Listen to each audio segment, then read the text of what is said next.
They warn you about the robbers on motorcycles and mopeds who might steal your purse or steal your phone.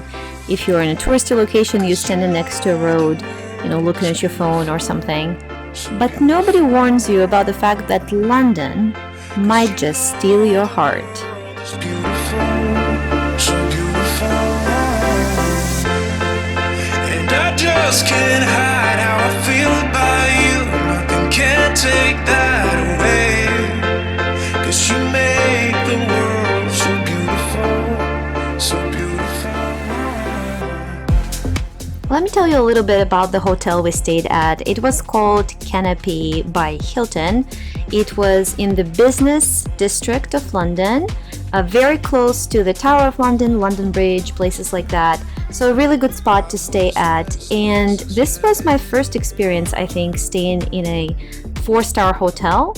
And the level of service, you can really tell that that's a more elevated hotel experience, because even just waiting for the room to be ready, they made so many accommodations. They gave us access to lounge so we could take a shower before taking a walk, wait until our room is ready.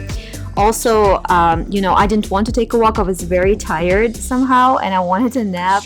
And I kept on asking them, is the room ready yet? Is the room ready yet? They gave me 2 vouchers for a free drink at a bar. They're like, lady, please leave us be. Go have a drink.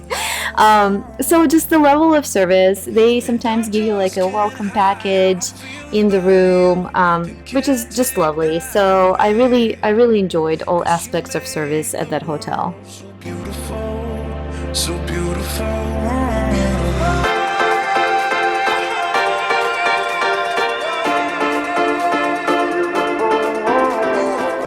After a short nap, I went for a walk, and then we ended up having dinner at this cute place called The Walrus and the Carpenter.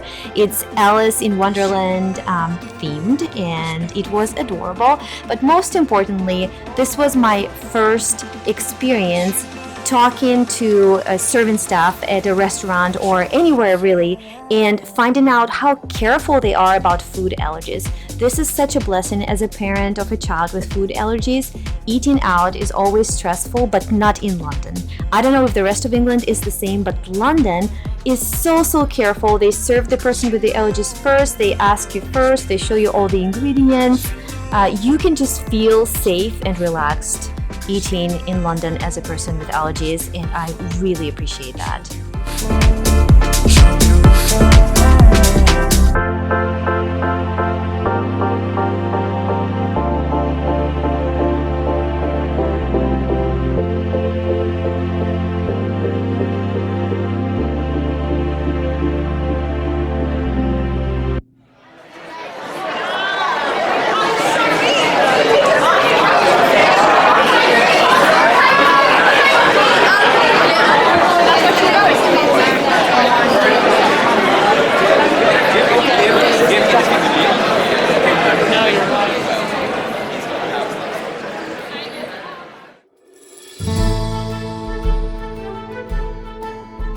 So on our second day in London, we dedicated the first half of the day to the Tower of London. I was super excited. It was definitely on my must-see list.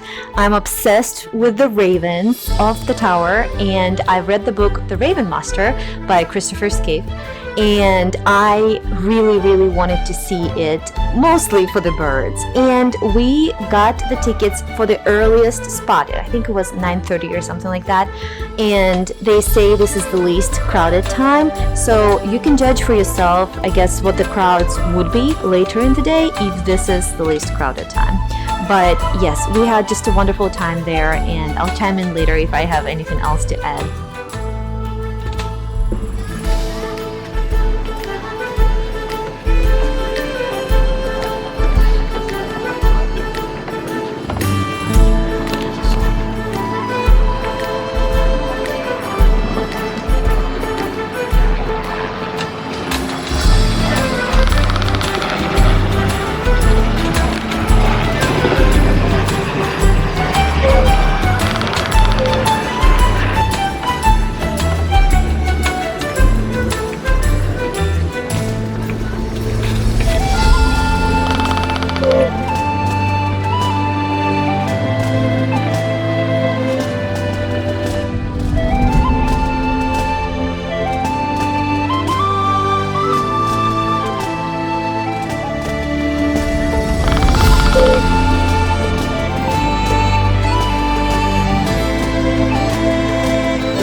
Chapter 17. Speaking in Ravenish.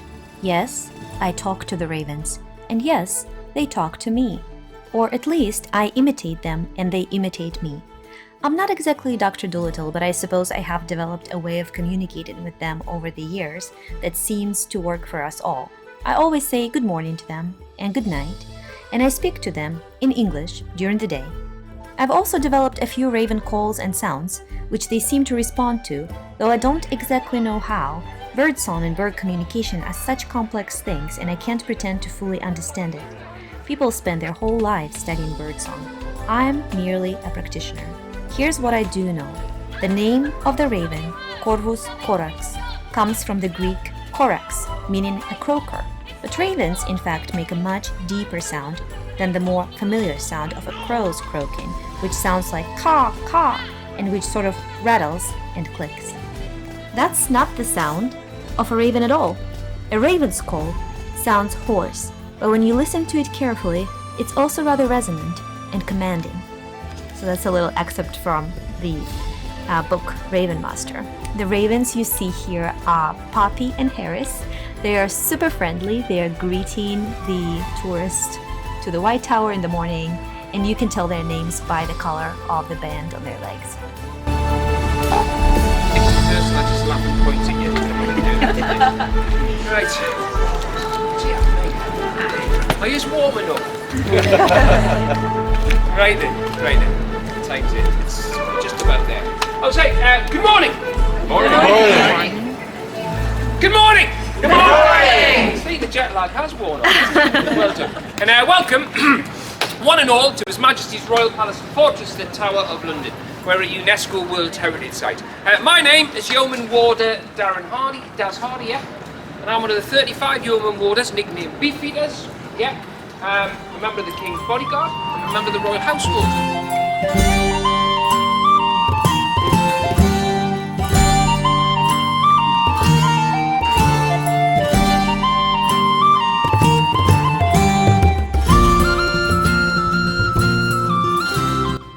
So I haven't actually seen the current Raven Master.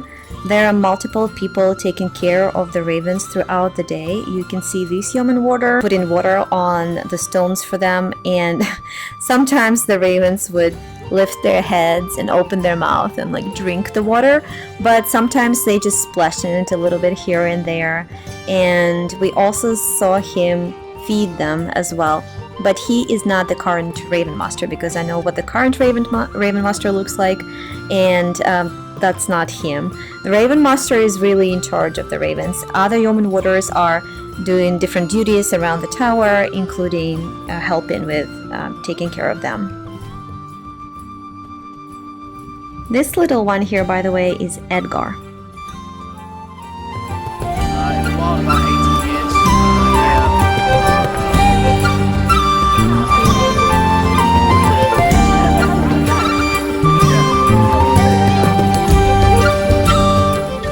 Having met the ravens, you'll probably be wanting to get a sense of their living arrangements. It's perhaps easiest to visualize where we all live at the tower if you imagine a series of concentric circles. Right in the center is the ancient White Tower, and then there's the inner ward, which is enclosed by a massive wall with 13 towers. And then there's the narrow outer ward, protected by a second wall with 6 towers facing the river and 2 bastions on the north front. And then there's the moat, which is now a dry moat. There's no water in the moat. Most of us yeoman warders live right on the edge, facing the moat, but the ravens are slap bang in the middle of things. They're based in a purpose-built, state-of-the-art enclosure on the south side of Tower Green, in the inner ward.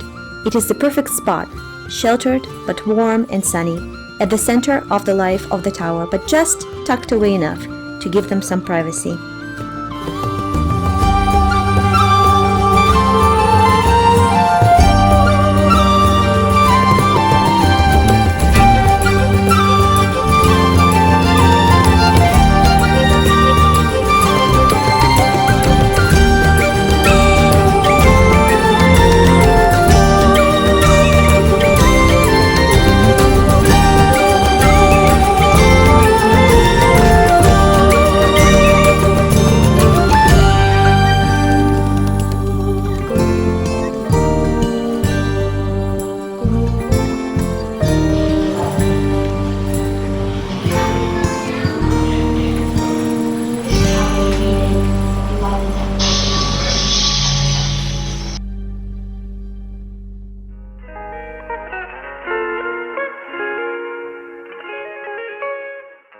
After the tower, we had a little bit of a break, and then my family went to see HMS Belfast. And I met up with a friend who showed me the borough and told me a little bit about the history of the area, about the famous movies that were filmed here. So she showed me, so first of all, this is like a little market area where there are a lot of interesting foods and fresh seafood and stuff like that. So one time I'll go back there and I'll, eat it. But then she showed me this house, which is where Bridget Jones was filmed. And then she showed me the upper floor of a different house, which is now renovated. But this is where Harry Potter lived one summer when he was staying in the Diagon Alley. And then she also showed me this angle of the market where they filmed Sherlock Holmes. So a lot of cultural stuff, happening in this area. Very fun area to take a walk in and, enjoy the buzz.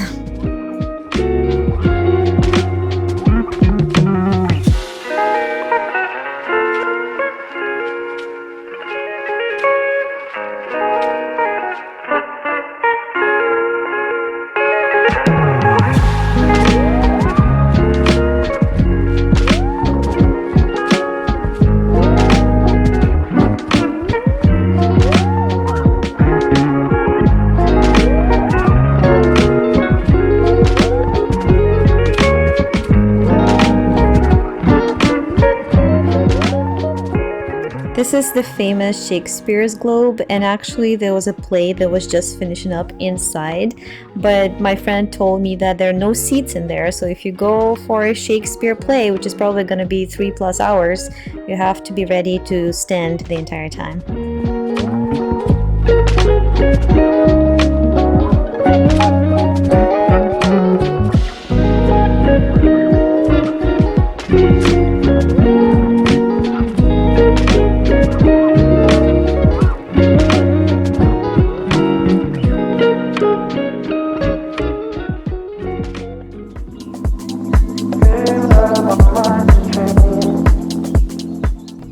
So on day 3, we decided to spend the entire day taking the big bus trip. There are multiple companies that do tours like this, and the big bus is just one with the most reviews, I think. But the problem with that is that it's the most crowded as well. So later in the day, when I saw some other companies having similar tours, I actually wished we maybe took one of them because there were far less people on those, or at least like that was my perception of that. But anyways, we got on a bus stop that was next to Tower of London, so very close to us. And then at first we thought we would do the entire loop and just see everything and then decide where we want to get out and explore. But then in an hour and a half, our feet were getting tired from sitting, our legs were getting tired, and so we got out anyway. We did see maybe half of the loop by that point, so we got to the area closer to the Buckingham Palace and stuff like that. So we did see some stuff. We did see the city. We did see the major attractions, like Big Ben and the Houses of Parliament and this and that. But when we got closer to Kensington Gardens, we got off to see the Peter Pan statue, and then we went to the Paddington station, so you will see it coming up.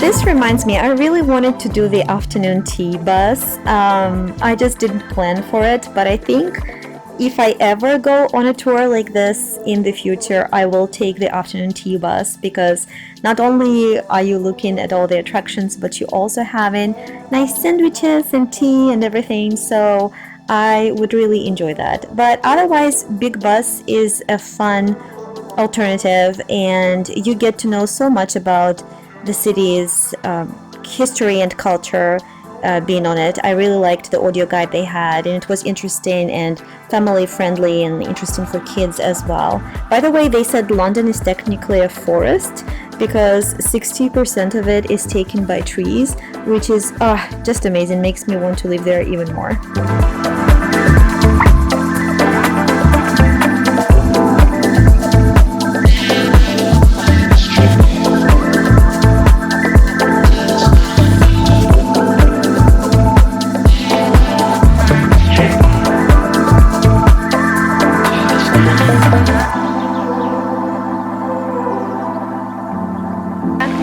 It's so cute.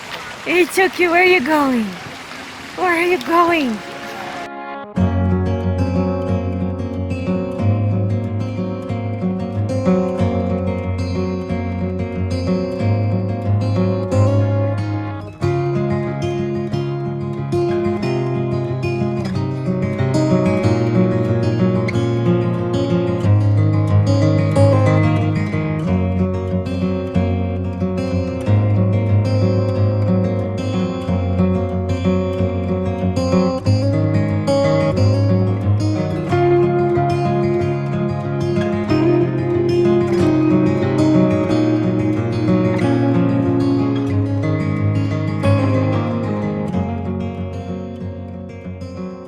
A friend of mine told me that when I talk about London, my face lights up as if I'm talking about my first love or something. And I guess it's true. I just fell in love with everything from the architecture to the way people behave, to the accent, obviously, and also to nature and to unusual birds I saw there, like this little guy. So I guess they're ducks, but they're not regular ducks. They're some kind of special ducks that I don't see here in America. And this good boy was helping his family. He was bringing the construction materials for a nest they're building on this little island made out of, what do you call them? Water lilies. So you can see he's given his mate this building material, this whatever plant this is, and then he goes back, and I just watched him. I just stood there and watched him for a while, just going back and forth, building the little house. It was adorable. Honestly, if I could have spent more time in this park, I would have. That's one of the things about London. Like, I was there for 4 nights, right? 4 nights, 5 days, and I feel like I barely scratched the surface. There's so much more that the city has to offer.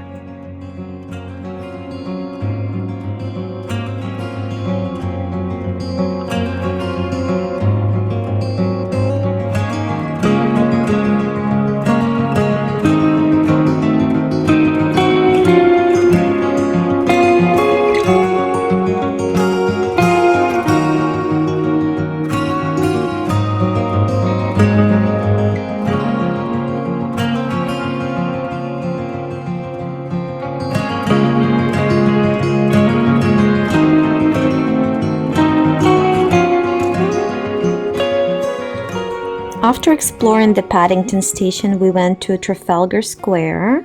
So we spent a little bit of time there, just looking around, super crowded. And then I saw this, walking to Big Ben, I saw this big protest. It was close to this monument dedicated to women soldiers. And then there was this pro-Ukrainian, anti-Russian protest where it said, "When the last men fall," or something like that, "they'll be coming for you, ladies." So it was a war in Ukraine protest that was happening that day. Now is a good time to do it because it's looking vulnerable in Belarus. So now is the time to talk about that. The next thing is to carry on.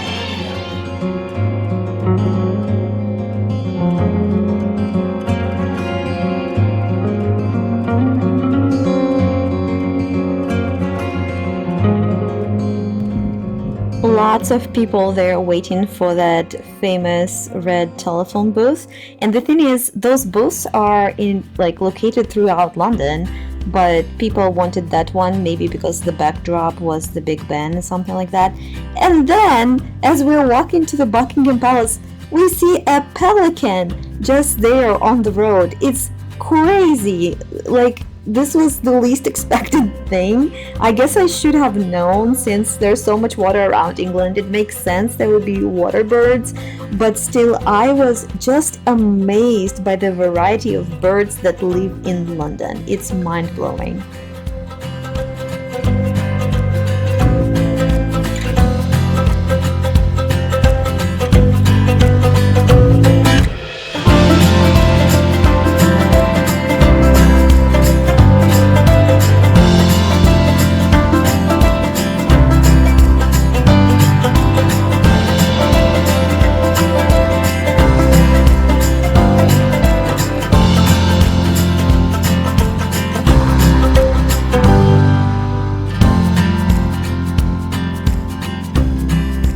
Fun fact, I did not recognize this building as the Buckingham Palace. I don't know why I have a very different image of the Buckingham Palace in my head.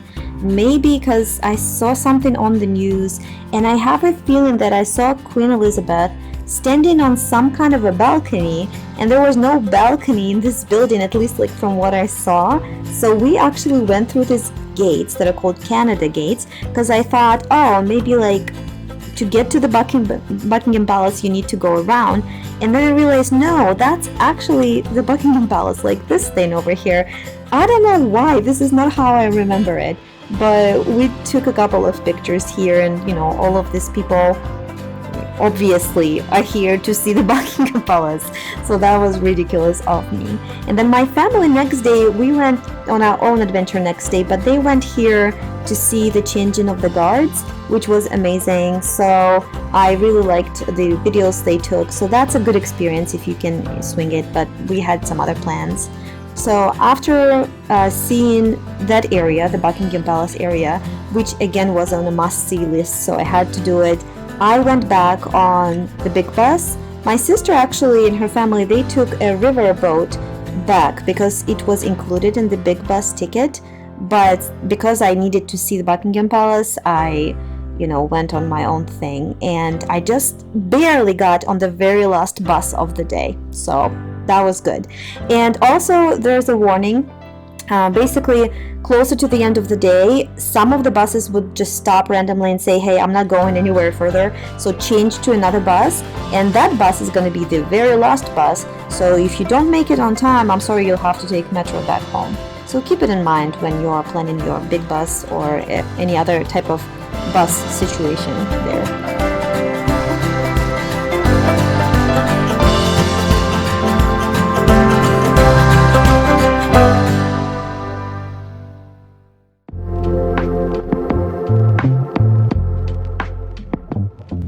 The following morning, I remembered that I actually am trying to write a book. So I sat down and I brainstormed a little bit more.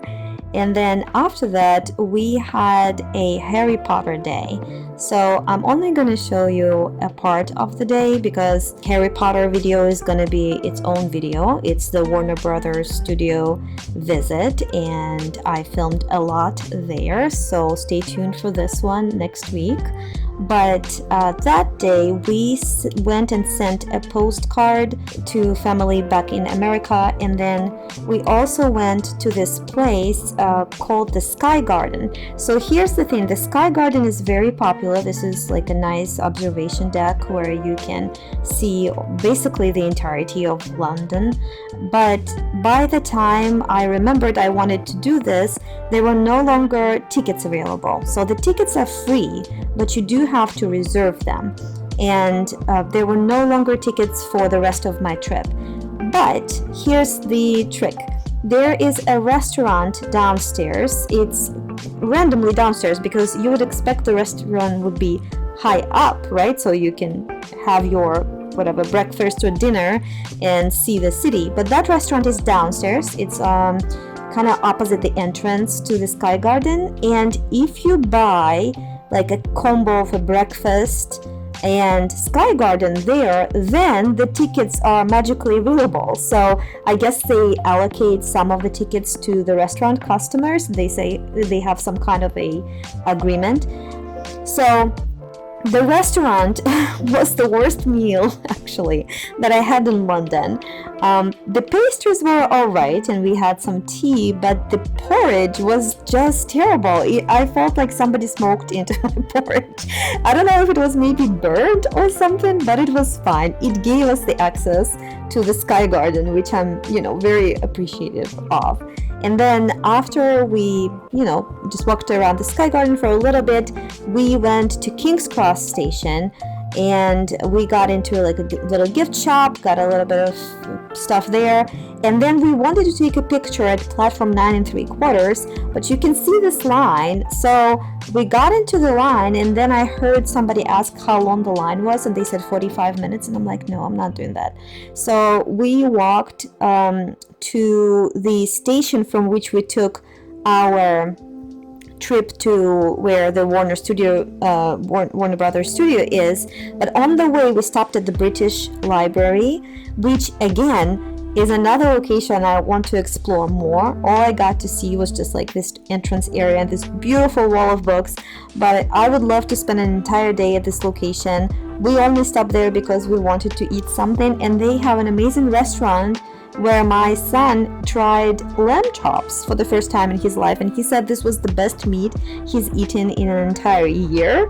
So, if you want to eat something and maybe read something, you are welcome to visit the British Library. I'm sure it has so much more to offer, but I just didn't get to explore it before we needed to go.